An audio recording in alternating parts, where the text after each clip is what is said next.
नमस्कार मेरे प्यारे साथियों, स्वागत है आप सभी का हमारे YouTube चैनल पे। आज हम इतिहास के वैसे 60 पर प्रश्न लेकर के आए हैं आपके समीप, जो सभी कम्पिटिटिव एग्जाम में काम आने वाले हैं। और चलिए आज हम शुरुआत करते हैं। हमारा पहला प्रश्न है कि सिकंदर कब मकदूनिया का शासक बना।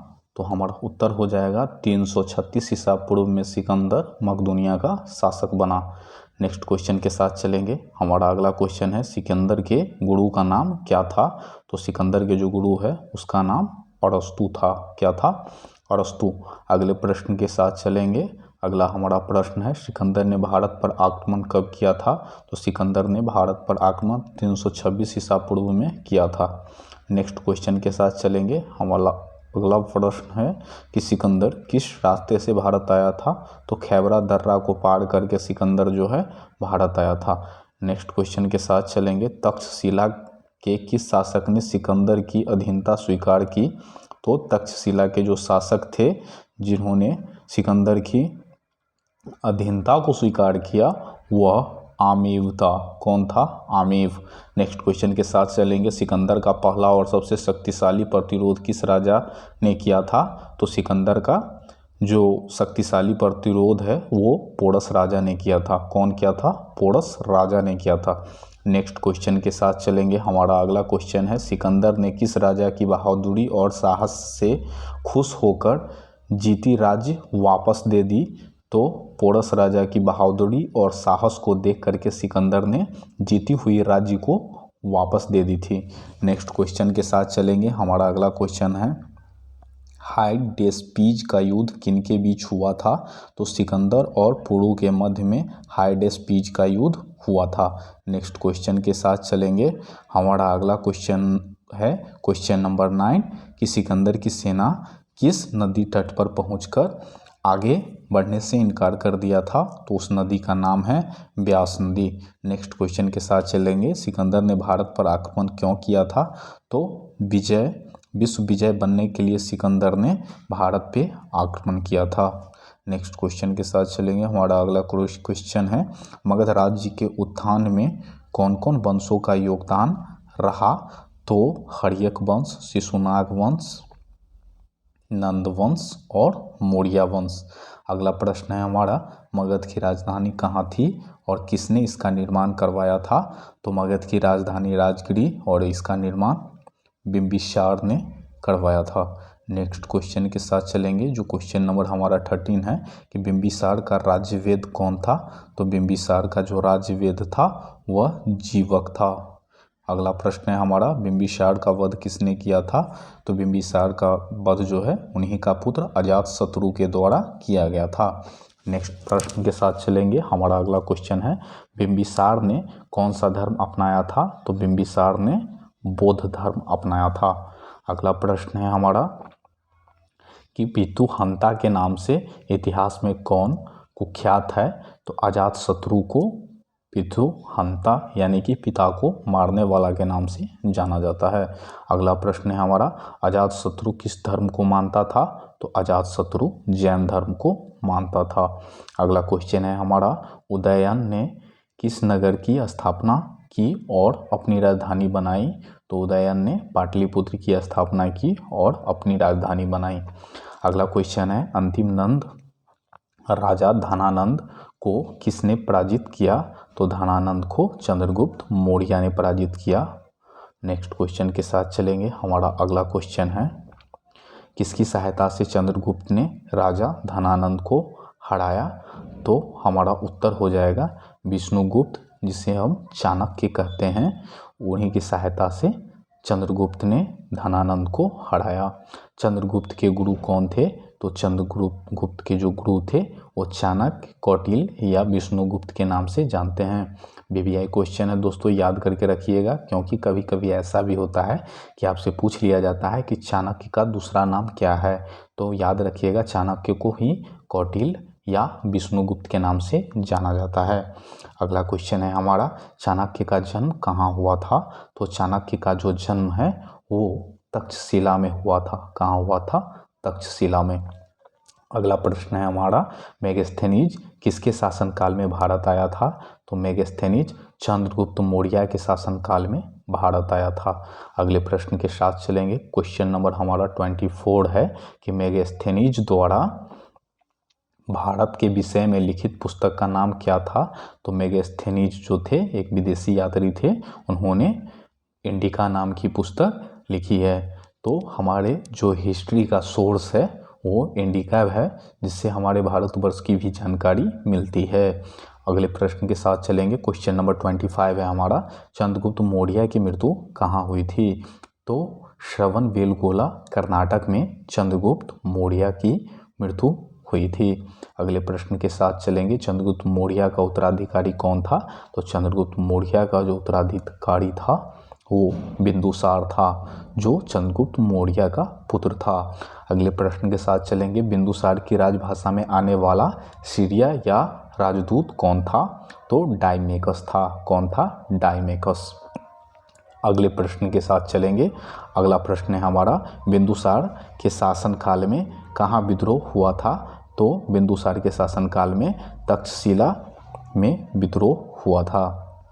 अगला क्वेश्चन है हमारा, बिंदुसार किस धर्म का अनुयायी था? तो बिंदुसार ब्राह्मण धर्म का अनुयायी था। नेक्स्ट क्वेश्चन के साथ चलेंगे। हमारा अगला प्रश्न है क्वेश्चन नंबर 30, बिंदुसार की मृत्यु के बाद कौन मगध के गद्दी पर बैठा? तो बिंदुसार की जो मृत्यु हो गई तो उसके बाद मगध पे बैठने वाला शासक अशोक था। नेक्स्ट क्वेश्चन के साथ चलेंगे। अशोक का राज्याभिषेक कहाँ हुआ था? तो अशोक का जो राज्याभिषेक है वो पाटलिपुत्रा में हुआ था। नेक्स्ट क्वेश्चन के साथ चलेंगे। कौन सा युद्ध अशोक के जीवन काल में महान परिवर्तन का सूत्रपात करता है? तो कलिंग का युद्ध। कलिंग युद्ध जो है वो अशोक के द्वारा लड़ा गया था, जिसमें उन्होंने अपना हृदय परिवर्तन उनका हुआ। जब कलिंग में भ्रमण पे जब अशोक गए तो वहाँ सिर्फ बच्चे और स्त्रियों के जो रक्त था उन्हें देख करके उनका मन परिवर्तन हो गया था और कलिंग युद्ध हाथियों के लिए लड़ा गया था। नेक्स्ट क्वेश्चन के साथ चलेंगे। अगला प्रश्न है हमारा, अशोक के अभिलेख किस लिपि में लिखे गए थे? तो अशोक का जो अभिलेख है वो खरोष्ठी लिपि एवं ब्राह्मी लिपि में लिखी हुई है। नेक्स्ट क्वेश्चन के साथ चलेंगे। कलिंग युद्ध के बाद अशोक ने किस धर्म को अपना लिया? तो कलिंग युद्ध के बाद अशोक ने बौद्ध धर्म को अपना लिया। अगला प्रश्न है हमारा, अशोक ने बौद्ध धर्म के प्रचार हेतु अपने पुत्र महेंद्र और बेटी चारुमित्रा और संघमित्रा को किस देश भेज दिया था? तो श्रीलंका और नेपाल भेज दिया था। नेक्स्ट क्वेश्चन के साथ चलेंगे। हमारा अगला प्रश्न है, अशोक के बौद्ध गुरु कौन थे? तो उपगुप्त जो थे अशोक के बौद्ध गुरु थे। नेक्स्ट क्वेश्चन के साथ चलेंगे। अशोक के कहाँ के स्तंभ पर 4 सिंहों का शीर्ष बनाया गया है? तो सारनाथ में। कहाँ बनाया गया है? तो सारनाथ में। खरोष्ठी कैसे लिखी जाती थी? तो खरोष्ठी लिपि जो है दाएं और से बाईं ओर लिखी जाती थी। जैसे आमतौर पे हम ऐसे लिखते हैं, यानी कि बाईं से दाईं की ओर लिखते हैं, लेकिन खरोष्ठी लिपि जो है दाईं से बाईं की ओर यानी कि उर्दू की तरह लिखा जाता था। नेक्स्ट क्वेश्चन के साथ चलेंगे। हमारा अगला क्वेश्चन है, अशोक के अधिकांशतः लेख प्रावमत भाषा में क्यों है? तो अधिकांशतः लोगों द्वारा समझने हेतु उनका जो लेख है वो प्रावमत भाषा में लिखा गया है। नेक्स्ट क्वेश्चन के साथ चलेंगे। शुंग वंश काल में किस महाकाव्य की रचना हुई? तो रामायण, महाभारत और मनुस्मृति की जो रचना है वो शुंग वंश काल में हुआ था, जो मौर्य वंश के खत्म होने के बाद पुष्यमित्र शुंग के द्वारा शुंग वंश का स्थापना किया गया था। और उसी काल में जो हमारा महाकाव्य है, जिसे हम रामायण, महाभारत या मनुस्मृति के नाम से जानते हैं। अगला प्रश्न है हमारा, सातवाहन वंश काल का सर्वश्रेष्ठ शासक कौन था? तो गौतमीपुत्र सातकर्णी जो है सातवाहन वंश का सर्वश्रेष्ठ शासक रहा। नेक्स्ट क्वेश्चन के साथ चलेंगे। सातवाहनों की राजकीय भाषा क्या थी? तो सातवाहनों की राजकीय जो भाषा है वो पड़ावमत थी। क्या थी? पड़ावमत। अगला क्वेश्चन है हमारा, शक संवत का प्रारंभ कब किया गया? तो शक संवत का जो प्रारंभ है वो 78वीं को कनिष्क के द्वारा किया गया था। कनिष्क का राजवेद कौन था? तो कनिष्क का राजवेद चरक था। नेक्स्ट क्वेश्चन के साथ चलेंगे। हमारा अगला प्रश्न है, कनिष्क के युग में कौन सी कला का विकास हुआ था? तो कनिष्क के युग में गंधार कला, सारनाथ कला, मथुरा कला और अमरावती कला का विकास हुआ था। नेक्स्ट क्वेश्चन के साथ चलेंगे। हमारा अगला क्वेश्चन है, भगवान बुद्ध की मूर्तियों का सर्वप्रथम निर्माण किस शैली में हुआ था? तो भगवान बुद्ध की जो मूर्ति है उसका निर्माण गंधार शैली में किया गया था। नेक्स्ट क्वेश्चन के साथ चलेंगे। हमारा अगला प्रश्न है, बौद्ध धर्म का विश्वकोश किसे कहते हैं? तो बौद्ध धर्म का विश्वकोश महाविभाषा शास्त्र को कहा जाता है। अगला प्रश्न है हमारा, कनिष्क का दरबारी कवि कौन था? तो कनिष्क का जो दरबारी कवि है वो अश्वघोष था। कौन था? अश्वघोष। अगले प्रश्न के साथ चलेंगे। कनिष्क के शासन काल में कौन कौन से विद्वान थे? तो कनिष्क के शासन जो काल था वहाँ पे उस समय जो विद्वान थे उनका नाम अश्वघोष, नागार्जुन, वसुमित्र और चरक थे। नेक्स्ट क्वेश्चन के साथ चलेंगे। नागार्जुन को किस नाम से जाना जाता था? तो नागार्जुन को भारत का आइंस्टीन कहा जाता था। क्या कहा जाता था? भारत का आइंस्टीन। नेक्स्ट क्वेश्चन के साथ चलेंगे। गुप्त काल को भारतीय इतिहास में किस नाम से जाना जाता था? तो गुप्त काल को भारतीय इतिहास में स्वर्ण युग के नाम से जाना जाता था। अगला प्रश्न है हमारा, गुप्त वंश का प्रथम महान सम्राट कौन था? तो गुप्त वंश का प्रथम जो महान सम्राट थे उनका नाम चंद्रगुप्त प्रथम था। क्या नाम था? चंद्रगुप्त प्रथम।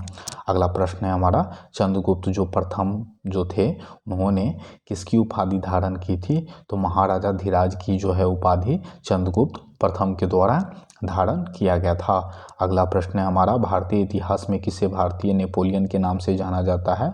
तो भारत का जो नेपोलियन है वो समुद्रगुप्त को ही कहा जाता है। भारत का नेपोलियन समुद्रगुप्त को कहा जाता है। अगला प्रश्न है हमारा, किस प्राचीन भारतीय शासक को 100 युद्धों का विजेता माना जाता है? तो समुद्रगुप्त को 100 युद्धों का विजेता माना जाता है। अगला प्रश्न है हमारा, चंद्रगुप्त द्वितीय ने कौन सी उपाधि धारण की थी? तो चंद्रगुप्त द्वितीय ने विक्रम आदित्य की उपाधि धारण की थी। नेक्स्ट क्वेश्चन के साथ चलेंगे। चंद्रगुप्त द्वितीय के शासनकाल में कौन सा चीनी यात्री भारत आया था? तो चंद्रगुप्त द्वितीय के समय में फाहियान नामक चीनी यात्री भारत आया था। अगला प्रश्न है हमारा, चंद्रगुप्त द्वितीय के दरबार में प्रसिद्ध कवि और नाटककार कौन थे? तो चंद्रगुप्त द्वितीय के दरबार में जो प्रसिद्ध कवि और नाटककार थे वो कालिदास थे। नेक्स्ट क्वेश्चन के साथ चलेंगे। चंद्रगुप्त द्वितीय के शासनकाल में प्रसिद्ध चिकित्सक कौन थे? तो चंद्रगुप्त द्वितीय के शासनकाल में जो प्रसिद्ध चिकित्सक थे उनका नाम धन्वंतरी था। क्या नाम था? धन्वंतरी। नेक्स्ट क्वेश्चन के साथ चलेंगे। गुप्त काल के कौन से चित्र प्रमुख है? तो गुप्त काल के जो चित्र है वो अजंता की गुफाओं में जो चित्र शैली है वो गुप्त काल से ही प्रसिद्ध है। तो हमारा था आज का यही महत्वपूर्ण प्रश्न, और आपके लिए एक और प्रश्न है जो हम दे रहे हैं जिससे आप कमेंट बॉक्स में हमें जानकारी दे सकते हैं। और आपके लिए जो ये प्रश्न है वो है कि अशोक ने कलिंग युद्ध के बाद कौन सा धर्म अपनाया था, जिससे आप कमेंट बॉक्स के माध्यम से हमें जानकारी दे सकते हैं। आपका दिन शुभ हो। वंदे मातरम। जय हिंद।